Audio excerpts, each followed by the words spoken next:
a bold new vision for 2015, and we want to hear what you think. So we'll have a question and answer session throughout our town hall. I want everybody to feel free to submit any questions you have now, starting from here throughout the course of this live stream. townhall@glaad.org. That's townhall@glaad.org. TOWNHALL@glaad.org. Let's get started. Today you're going to hear from a cadre of experts inside of the GLAAD organization about some of our vision going forward. I'm the Vice President of Development. I oversee all aspects of funding, and I am very excited to be here with you today. So opening the call will be GLAAD's President and CEO, Sarah Kate Ellis. Sarah Kate is going to lay out her vision and learnings for this year at the helm. She will speak about 10 minutes, followed by a question and answer period. Under Sarah Kate's leadership, GLAAD has sharpened its focus and developed groundbreaking strategies for increasing LGBT acceptance. She's an award-winning media executive and a salient communication strategist who has led national media brands to repeated successes prior to entering the nonprofit as GLAAD's president and CEO. When Sarah Kate isn't leading GLAAD, being run ragged by her twin 6-year-olds with her wife in the suburbs of New York. So again, Sarah Kate's going to speak, and we'll go into a question and answer period where you guys can submit your questions again to townhall@glaad.org. I will be taking your questions and posing them to the group, so please start submitting.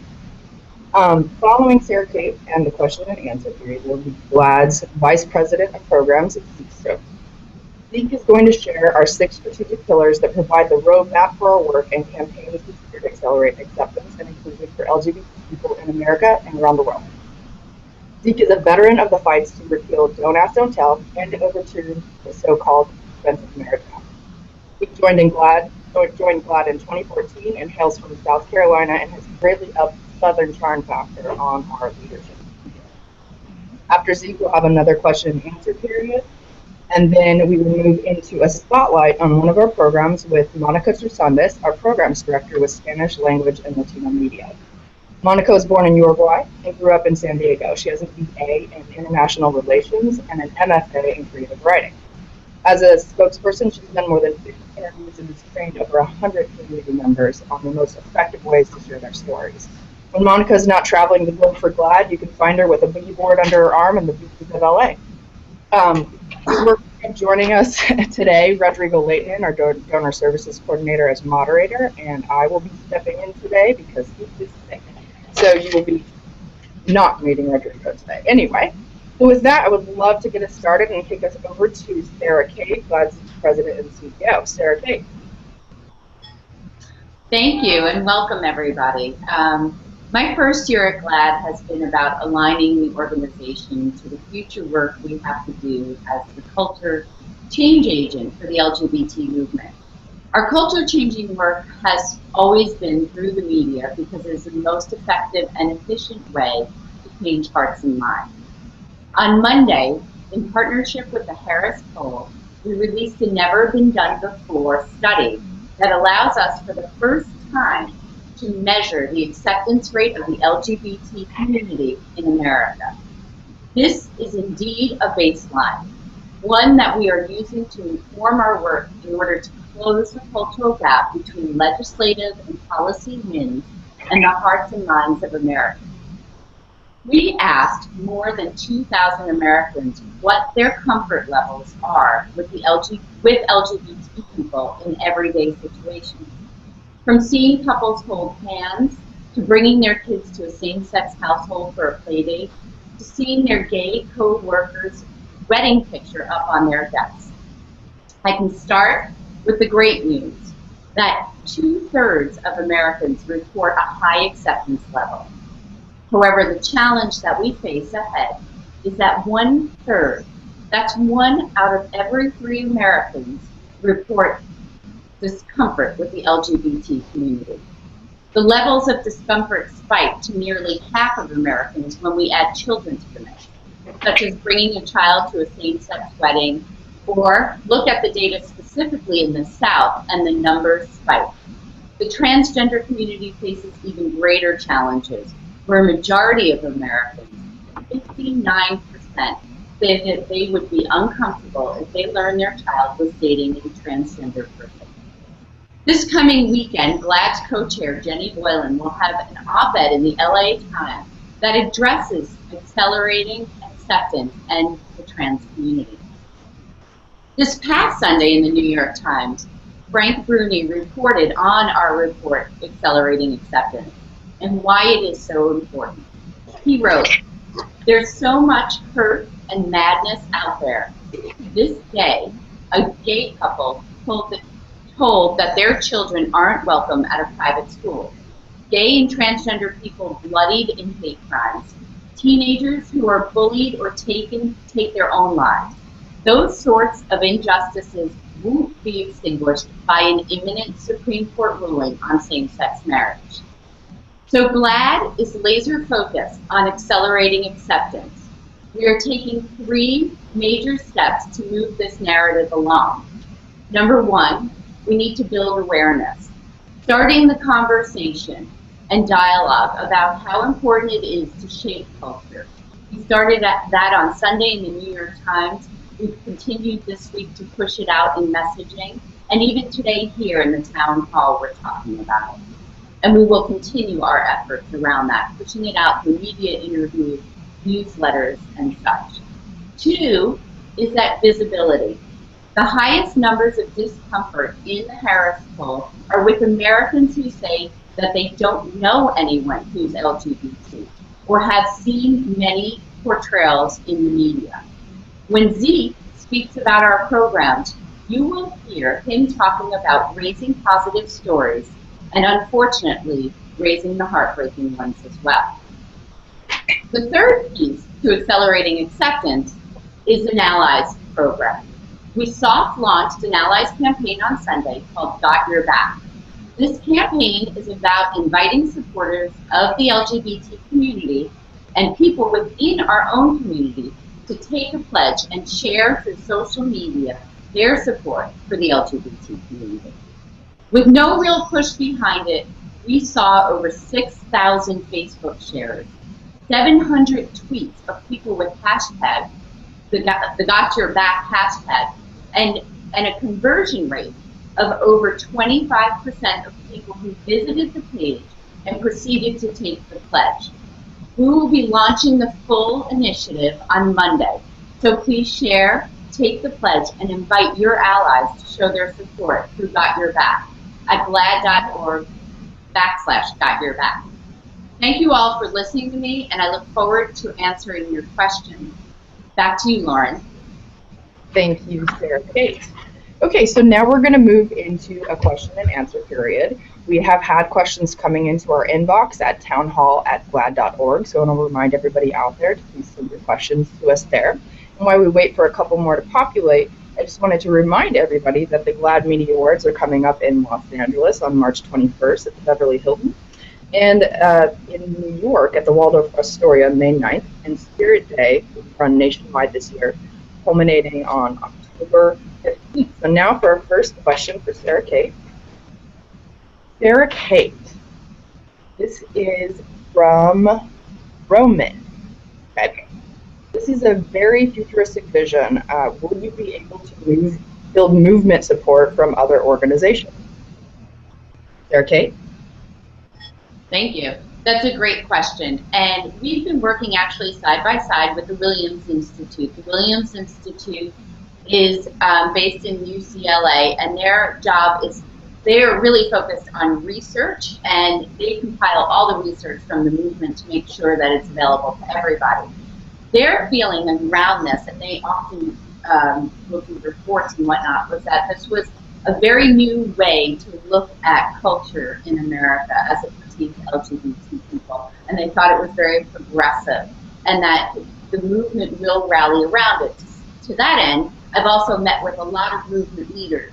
And this isn't necessarily a new story. It's a different way of telling the story to activate activists and to activate a culture that's focused on this. And so the movement has been very, very supportive of it. And we're always collaborating. You can't have a movement without the collaboration. And I think that I've gotten a tremendous amount of support from the other organizations, and we'll continue to do that. Back to you, Lauren. Okay, thank you, Sarah Kate. I think we will have time for a couple more questions. right now in this section. So I have my next one here, pulling it up. Okay. From Erin. Love the Got Your Back campaign. I'm going to Facebook that today. My daughter came out years ago, and it was really hard to watch some of my family accept with open arms and others reject. I wasn't really sure what to do and how to be there for her, except for to be there for her myself. But as more public figures and celebrities have come out in support, I've watched my family come along. So my question is, if you could have anybody come out as an ally publicly, who would you pick? Well, I'm glad to see that there's real time, real life application for Got Your Back, and that it can create change. And I think, you know, what's interesting, as I said, it's been very grassroots, and we already saw Tyra Banks tweeted out. We already saw Darren Young from the WWE. Other people tweeted towards him when he came up in a scuffle around being gay. So I'm really excited that people understand its power and are already beginning to use it. I think I have a long dream list of celebrities, all of them actually, but I would love to see Shakira. I think that, especially Monica's going to talk in a little while about our Spanish language and Latino media work, and I'd love to see more people of color and diversity coming out in support of LGBT. Back to you, Lauren. Thank you, Sarah Kate. Okay, I think do we have time for one more question in this period? Okay. I'm going to go with from Ariana. Okay. Okay. Read your book. OMG. Twins with your wife at the same time. I don't know how you handled that. I read about how GLAAD helped you with media training, and I'm wondering, how was that experience, and can you share a little bit more insight for other people out there who want to share their story? Well, thank you. Thanks for reading the book. The book, for people who might be out there and don't know me personally, my wife and I actually got pregnant on the exact same day, and we are in now the children's birthday month. My son Thomas turns 6 on February 1st, and my daughter turns 6 on February 24th. And we wrote a book about that at Simon & Schuster, about our shared experience. And really the purpose of the book was to show what the modern family looks like, and to put a face to that, and a welcoming face to that, so that other people could understand and come along in the conversation. Right before the book came out, my wife and I realized that we didn't really know how to handle the media or the book tour, and so we called GLAAD, and we came in and helped train us and helped us understand how to speak about the different issues and topics, and how to do it in a winning way so that we could bring people along with us. And obviously it stuck with me. It was a very powerful lesson I learned, and so when this opportunity came up, it was just natural for me to step into this position at GLAAD. Thank you. Back to you, Lauren. Okay. A quick little question that I'm going to answer from one audience member, Eric in Atlanta. He said, when is Spirit Day 2015 date again? I didn't catch that. Sorry, Eric. Sometimes I speak very quickly. October 15th is the date for Spirit Day this year. Okay. So with that, thank you, Sarah Kate. We're going to move the program forward and hear from Zeke Stokes, our Vice President of Programs. So I'm going to turn this over to you, Zeke, to talk about our strategic initiatives for this year and moving forward. Zeke?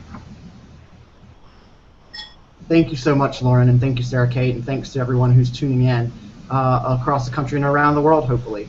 GLAAD has been on the scene for about 30 years now. We'll turn 30 later this year, and our work has been well documented as it comes to working with the media, as Sarah Kate just mentioned, but also holding the media accountable when necessary. Today, we like to think of GLAAD as more of a proactive force for moving the media conversation along as it relates to LGBT people in this country and around the world, as opposed to a reactive force. And so all of that work continues. What I'm going to share with you today is just a couple of things, just a few things that we're doing this year that are enhancements of our ongoing work, and are certainly not intended to exclude any of the things that we're doing or any other issues, but some key things I wanted you to know about for 2015. The first is our global work. We are very focused on making sure that the work we've been able to do successfully here in this country is exported around the world, because we know it's so necessary, and that in this global society and a global economy, that equality and acceptance can't stop at our boundaries. It really has to be a worldwide thing. We're on the ground in countries around the world right now, working with local advocates to train media, to create stories in their media that tell of the challenges, but also the positive experiences that come when people accept and include the LGBT community in society. Our Global Voices program is very robust, and we're very proud of that. I would encourage you to visit our website at GLAAD.org and check out the work we're doing there. We're also doing an enormous amount in the South. One of the things we learned from the Harris poll that Sarah Kate talked about is that inclusion and acceptance lags behind the rest of the country in the South.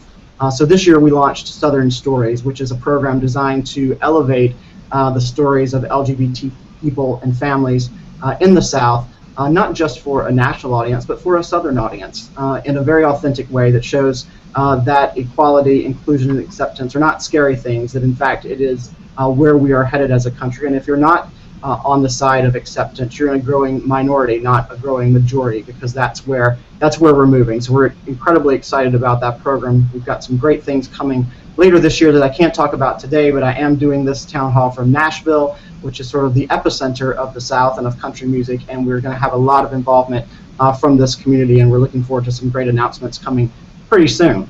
I also want to talk very specifically about our transgender work. We know, as Sarah Kate shared, that the transgender community lags behind when it comes to acceptance and inclusion, and we see tragic stories every day of transgender violence around this country and around the world. GLAAD is working every day to combat those stories in the media, to educate the public about what it means to be transgender, what it doesn't mean if someone is transgender, and to really capitalize on this really what I see as a transgender moment in the entertainment media that is happening this year, to be a force for education and moving that needle forward.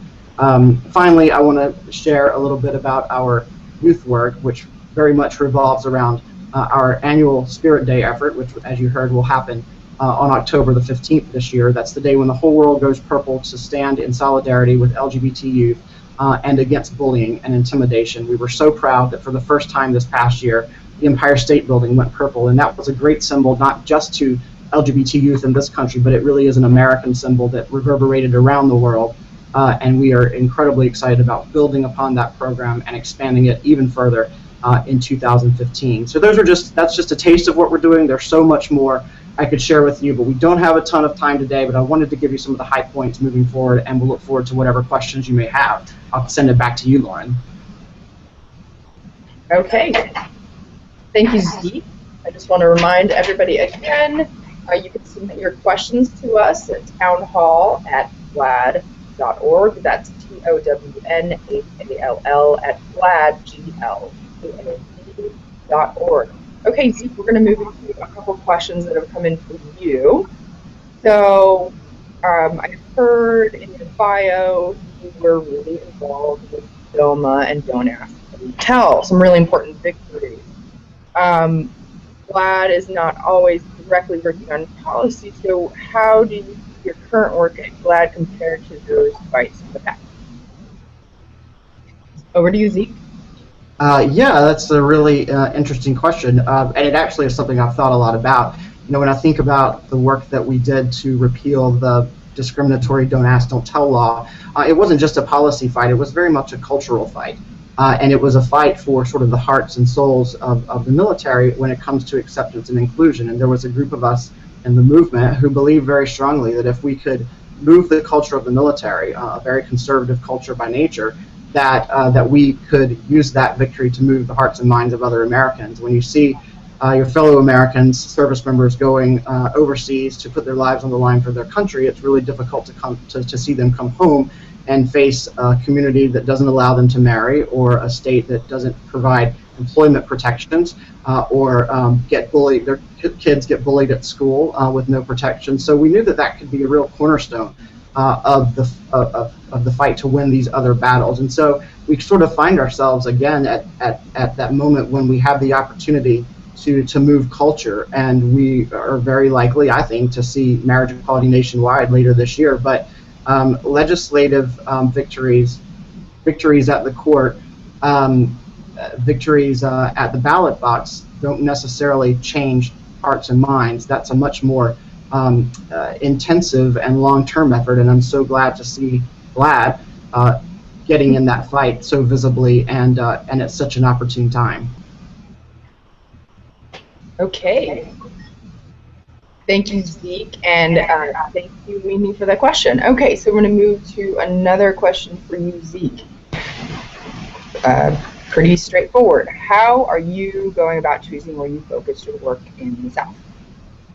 And that is from Gerald. Thank you, Gerald. So the Harris poll, as Sarah Kate mentioned, has been incredibly instructive when it comes to how we focus our work. You probably can tell by my voice that I'm not from New York City, where part of GLAAD is located. I grew up in a town of 2,500 people in South Carolina, and so I have a real connection to Southern culture, and I understand what moves hearts and minds there. We know that faith and family and athletics and those kinds of cultural touchstones really are the things that move hearts and minds. So we're very focused on sports programs at GLAAD that set a strong example for inclusion and acceptance. We're obviously very focused on people of faith, communities of faith, because we know that a lot of the difficulty that kids, particularly in the South and other places, face when it comes to acceptance and inclusion really is based in religious teachings that, quite frankly, are out of date and are hurtful. I think one of the most important things, one of the most important messages we can send is that being gay is not a sin. In fact, we've been working very closely with some churches in the South who have become affirming churches, and that means accepting of all people, including LGBT people. That's a huge victory, and it's great to see people take that journey and realize that you can both be a person of faith and a person who is LGBT or T. So thank you for that question. All right. Thank you very much, Zeke. Thank you, Gerald. Okay, so I think, Zeke, we're going to do one more question with you, and then we're going to move into a spotlight with our Spanish and Latino language media program with Monica Sasandes. And then we will be opening this back up to an extended question and answer period. So you continue to send in your questions. I see them popping in, and I'm excited. So we will continue on with those. But before we move ahead, this is I think this is a good time to. Actually, we'll go with this one. Sorry, 1 second. Pulling it up here. Okay, Zeke. This is from Aurelia. Okay, Zeke, great tie. How do you see your work with media changing with Twitter and Facebook and other digital media companies, and how those tie into GLAAD's work this year and your strategy? Thank you. That's a really interesting question, and it's one we grapple with every day, and I think anyone who's doing this kind of work also grapples with that every day, because it's constantly changing. 30 years ago, when GLAAD was founded, there were 3 networks on the air and a spattering of cable channels, but we did not have the proliferation of both consumer media and social media that we see today. And so it's a challenge to keep up with those things for sure.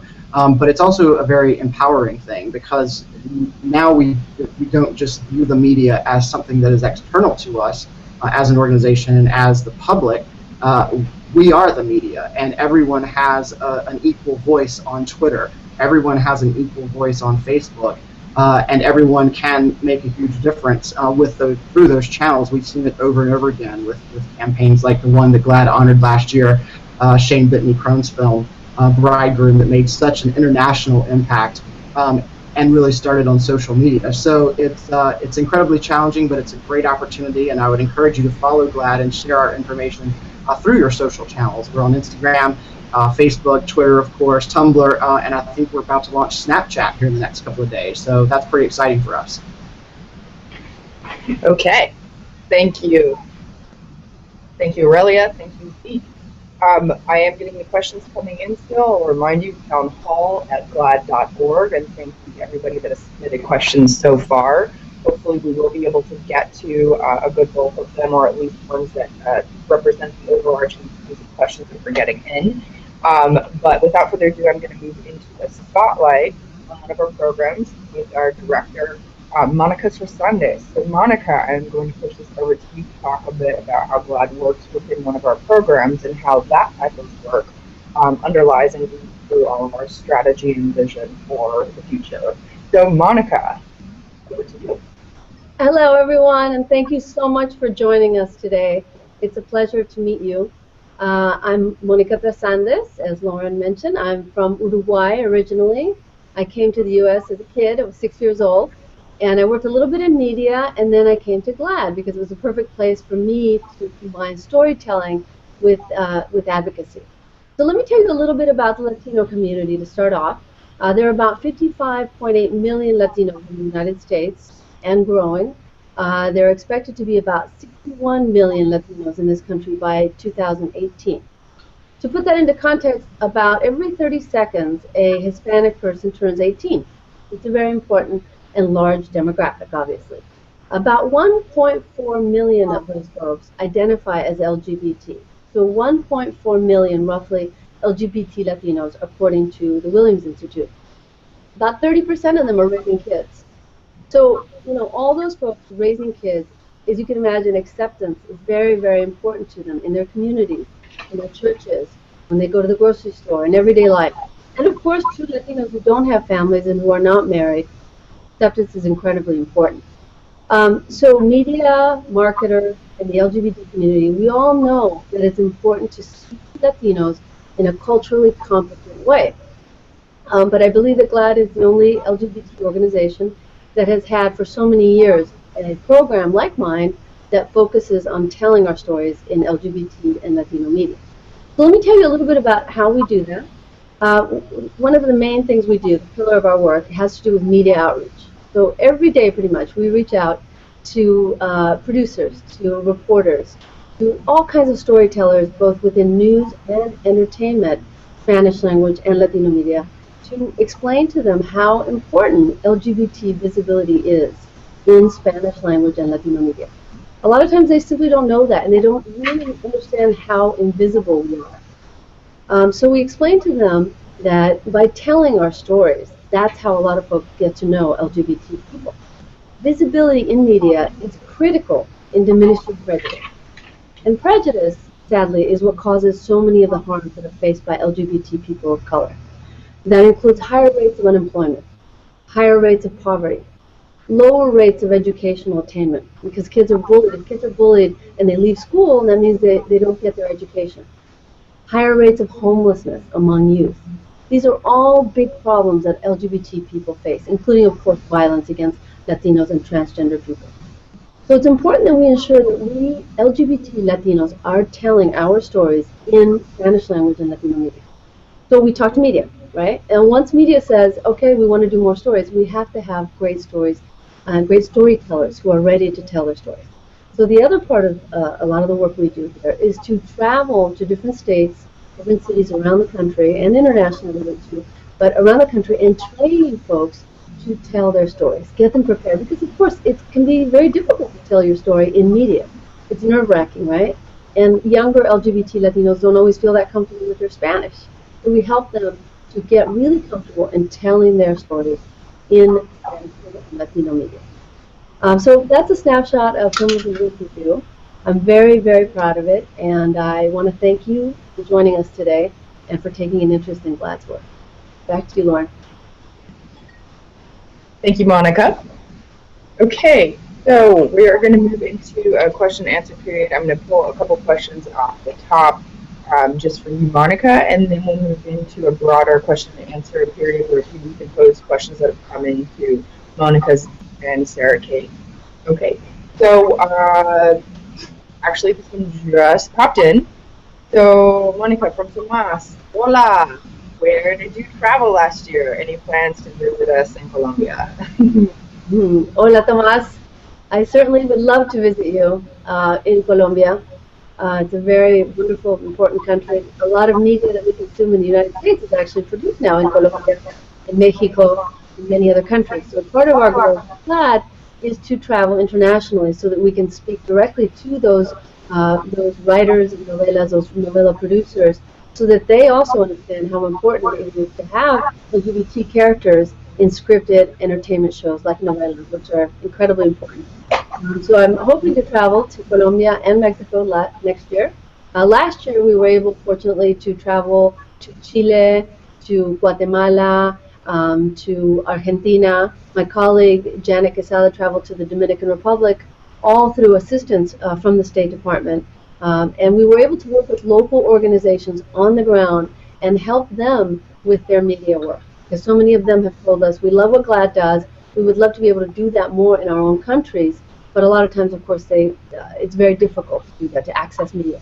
So we try to travel as much as possible to other countries and help folks learn what we've learned here in all the years that we've been doing this, how to speak to media, how to help train folks to tell their stories so that they also have greater visibility. Back to you, Lauren.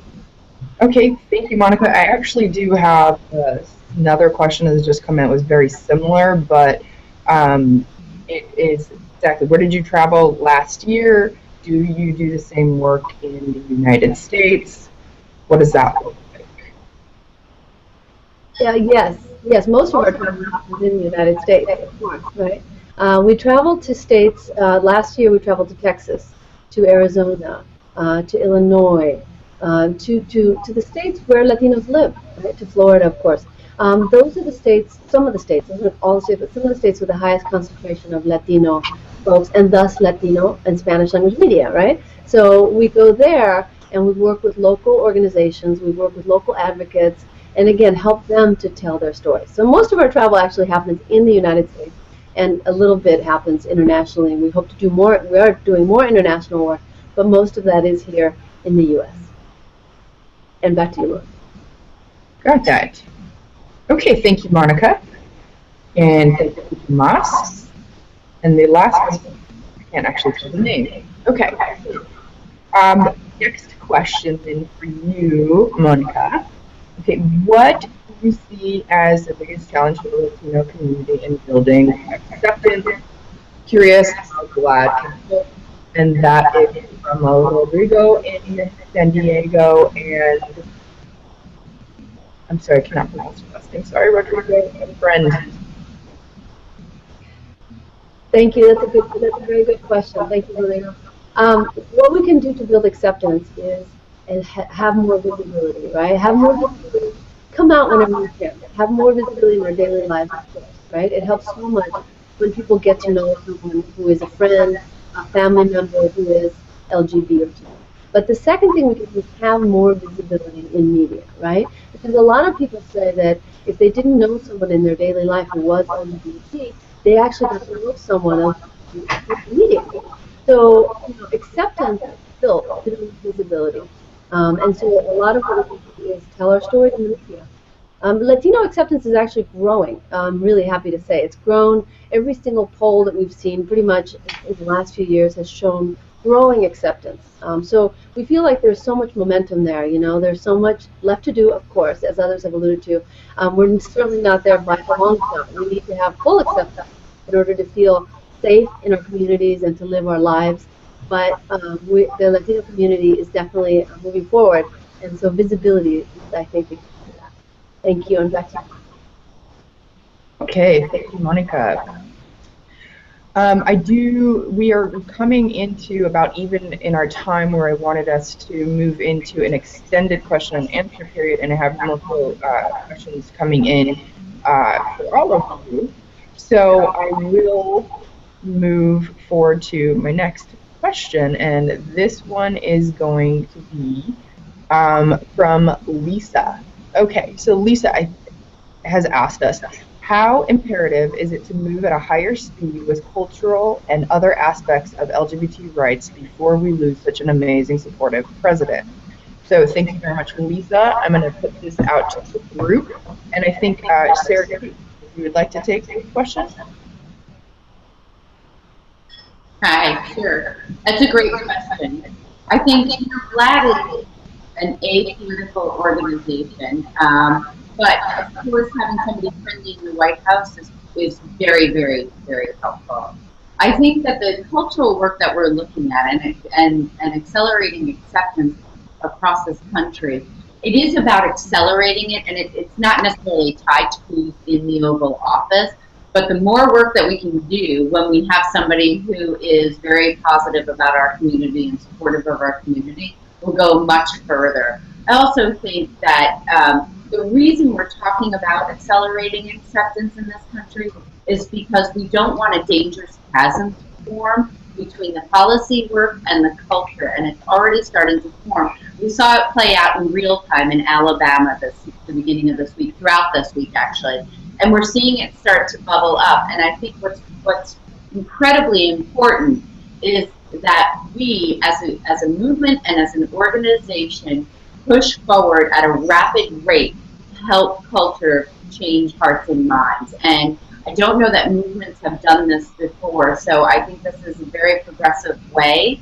of helping to shape culture, and I'm really excited about it. And the longer that we can have, or the more positive and supportive presidents that we can have in the Oval Office is really helpful. And one note on that, you know, I'd be curious to see as we go through the next election cycle, I don't believe that this country will stand for a non-supportive LGBT president. So I think we've passed that tipping point.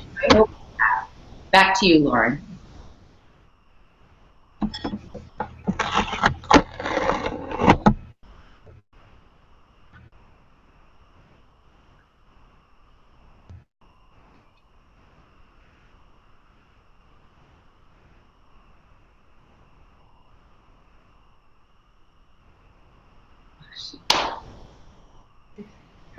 Hi guys, sorry about that technical trip up. I have muted myself, which is something I'm sure many of my coworkers would like to do here and there.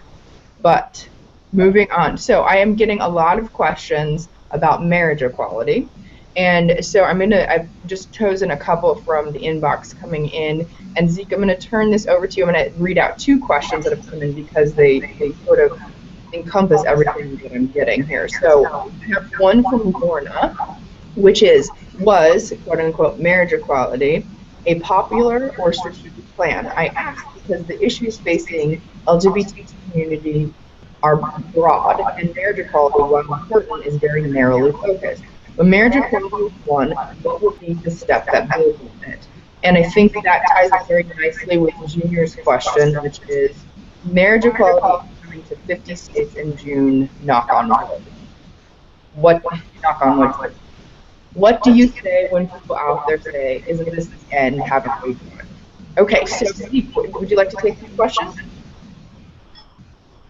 Yeah, absolutely. I think this is something we could talk about all day long. And I don't think it was a collective decision among the LGBT movement to take on marriage first, or at this point in our history. I think the movement saw the opportunity.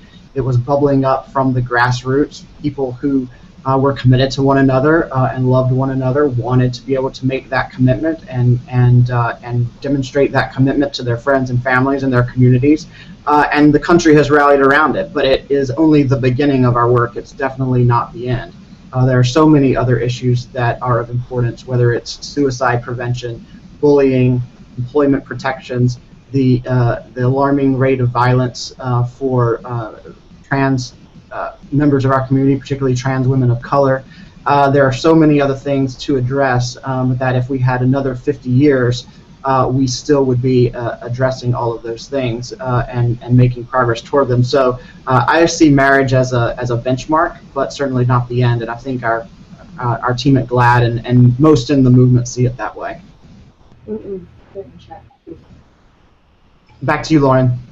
Okay, thank you, Zeke. Can everybody hear me this round?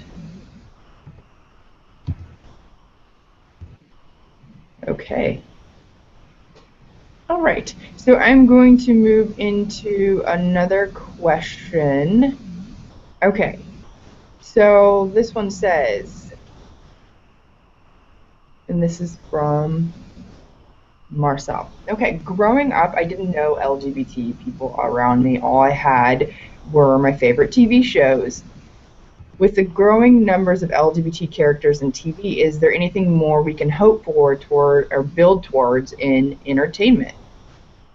I think Monica or Zeke, would you, Sarah Kate? Maybe you should take this one, Sarah Kate.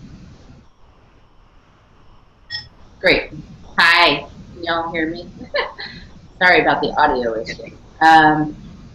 That's a great question, and I think that we have seen a lot more characters on television that are LG. I think that there is a limited amount of Bs and definitely Ts on mainstream networks. Streaming video content providers have done a much better job of being a little bit more cutting edge and providing diverse characters.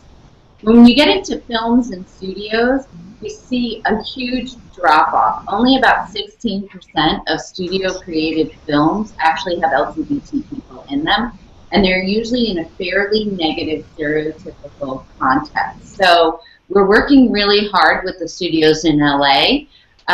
We say that the movies, American movies, are one of our greatest cultural exports, and they just go international. And so to be able to have those positive role models and positive figures and stories, real, accurate stories of LGBT people in the movies, I think could have a big, not only national footprint, but an international footprint. So we work really hard on that. And also I think that the influx of social media and the diversification that we have of media now, it allows us many more channels to tell various different stories in multiple different ways.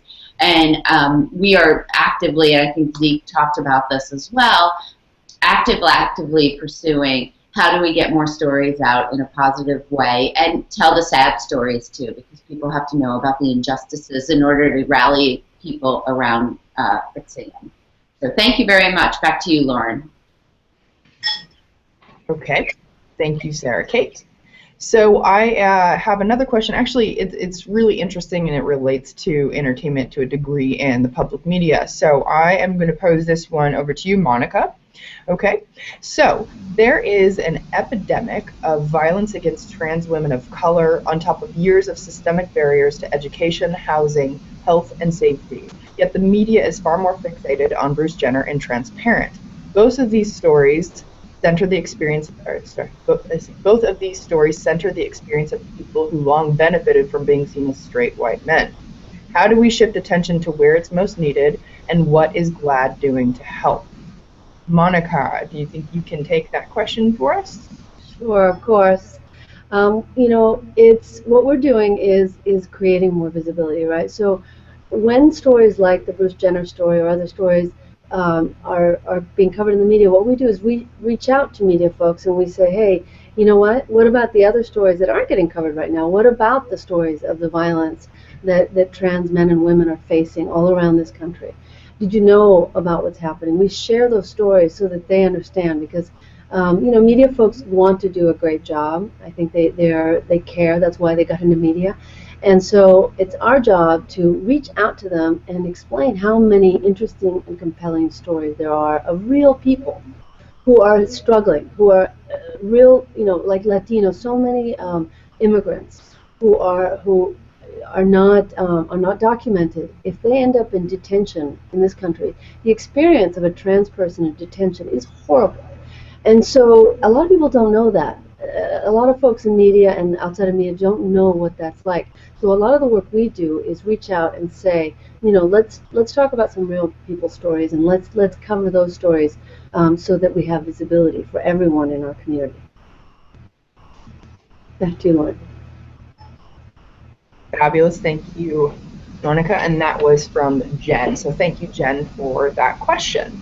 So I have, well, I'm just going to shift for a moment because I have a couple questions coming in this way. So Zeke, since you spoke about our Southern work, this is one related to that. So how does GLAAD's work differ from or differ from work of other organizations that are working in the South, and how does it pair together well with that?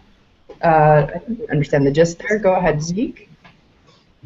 Yeah, so thank you for the question. It actually pairs really well, and I'll tell you, before we launched our Southern Stories program last October, we did a lot of work with the other organizations on the ground there to make sure that the work we were doing was additive and really complemented their work and was not a distraction or duplicative. I think that's really important for the movement as a whole, to make sure that we're not wasting valuable resources by all trying to do the same things. And so we're very much working in partnership with organizations like Freedom to Marry and the Human Rights Campaign and the Campaign for Southern Equality, who are multi-state organizations or national organizations working on the ground down there. But we're also working very closely with organizations like South Carolina Equality and Equality Alabama and state and local organizations to make sure that the work we're doing is truly filling a void that they couldn't otherwise fill locally, and that they see us as an ally and a resource for them, and not just an organization trying to come in and take credit for great work that's been going on for a really long time by a lot of fantastic people on the ground before the national community was paying attention to what was happening in the South. So thank you for that question. It's something we think about all the time, and we're really focused on making sure that we're good partners for those who are doing the work. Back to you, Lauren. Thank you, Zeke. Okay, so, and thank you, Dan. And it was actually multiple people that were actually asking questions about that, so that handled many things. Okay, so moving on to our next question. I'll put this out to the group. You guys let me know who would like to answer this. How can we promote visibility in local media so communities can see us as neighbors, educators, parents, etc. right next door? That question. Monica, will you take this one? Yeah, I will, definitely. You know, part of the work we do at GLAAD when we travel to another state or another city is to make sure that local advocates are work with us so that they can do their own media work. Because of course, my department, for example, only has 2 people. We're a relatively small LGBT organization, and we're national, so we can't be in every single community. But it's really important to teach folks in each community to do what we do here, which is to react to negative portrayals, to react when they see something bad, or when they see stereotypes, when they see, LGBT or T people being made the joke of the butt of a joke. Any of that they see, for them to respond, to work with media, and to build those relationships with media folks, and then to tell their own stories, to tell media folks locally, hey, you know what, you're not covering this story or that story, you're not covering the story of a trans woman in detention, like I said earlier, who's in our community, or you're not covering the stories of immigrants, LGBT immigrants, who are struggling every day to live their lives. And so it's very, very important that we empower people in local communities to do the work we do, because they know their markets, they know their media better in many cases than we do. I hope that answered the question. Back to you, Lauren. Thank you, Monica. Okay, and that was from Michelle. Okay, thank you, Michelle. So I have another one here, and I do want to let everybody know we have about 10 minutes left in this live stream cast. We'll do about 5 more minutes of question and answer period and move into a wrap up. So please do get your questions in. I am trying to read through them as fast as possible so we can get the main thematic questions out to everybody that you're asking. So I'm going to move to this next one. So it's a little bit more specific, and this is posed directly to you, Zeke. So Zeke. Zeke mentioned that GLAAD is taking an initiative to educate the public about people who are transgender, especially in this moment of media and entertainment exposure and interest. Can you elaborate on how GLAAD is educating the public and media? And that is from Robert. So over to you, Zeke. Sure, thank you for that question, Robert. It's something that we're working on every day because this is an issue that is really been moved to the forefront so dramatically in the last year or so. But we've been working on this for a long time. In fact, GLAAD was working with Laverne Cox several years before she sort of hit this moment that she's having in the media this year, and we're so excited that just yesterday she was named publicly as a cast member in an upcoming CBS drama where she will play a transgender attorney. It's a transgender role that was always intended for a transgender actress, and that is a major turning point in network television, so we're incredibly excited about that. But as it relates to the day-to-day education of the public and the media, GLAAD works on an ongoing basis with media to field specific questions that they may have when they're covering a story in an age of very sort of widely downsizing of newsrooms. Many people have to cover lots of different issues over any given period of time, and so someone who's a reporter who's in a local newsroom somewhere who suddenly has to cover a transgender story may have never covered that issue before, may have never written that word in a story, and so he or she is suddenly faced with having to educate themselves about this issue, meet a deadline, write a story, and write something that's both authentic and informational for readers. And so we work with individual reporters and outlets on that on a nearly daily basis. We're also quite often called in to do workshops with entire newsrooms about how to cover transgender issues or LGBT issues as a whole. We also have a great guide on our website at GLAAD.org that sort of gives the media and the public a 101 when it comes to the issues that are important to the transgender community and how to cover those authentically and effectively. I could talk for a long time about this. We're really passionate about it at GLAAD, and we're really excited that we've reached this moment, but it is something we are focused on each and every day, and we really appreciate the question. Back to you, Lauren. Okay, so I do want to just say that before we move into a couple more questions, Sarah, Kate, and Monica, if you feel like you want to add anything to any of the questions I've asked before, just holler in. My tech problems are over. Okay, so I am going to move into a next question. This is posed directly to Sarah Kate. You were asked earlier about support from other LGBT organizations.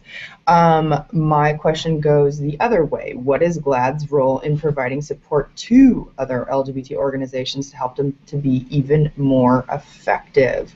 And that is from Jan in Los Angeles. Hi, Jan. Thanks for the question. Well, GLAAD is working every day with other organizations. We work very much at the local level. All the work that we're doing down in the South is coordinated efforts, not only with the large organizations like the HRCs of the world and the Gill Foundation, but it's also with the smaller local organizations who really need and can benefit from our help and our expertise in media. A lot of times at a local level, they might not have enough funding or enough staff to take on the media, and so we will come in and help with that. Especially in crisis situations, we come in and help with that.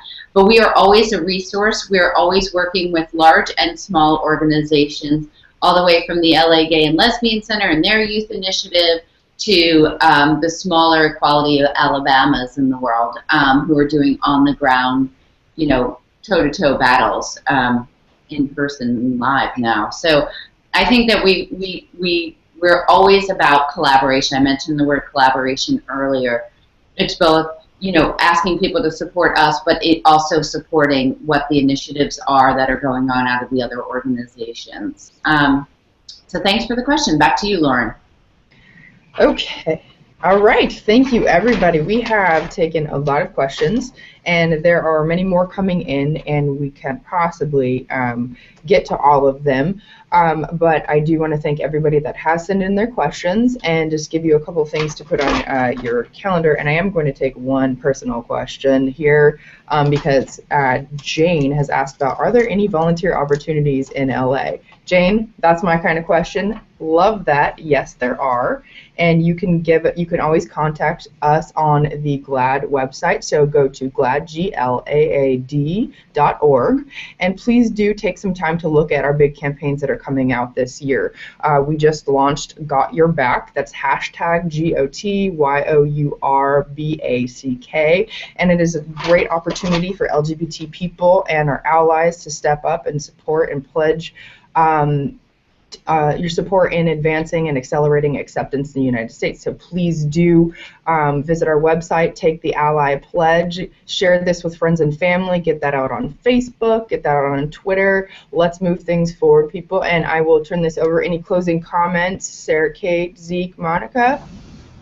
Okay, I will actually turn it up to Sarah Kate to close us out here. Sarah Kate?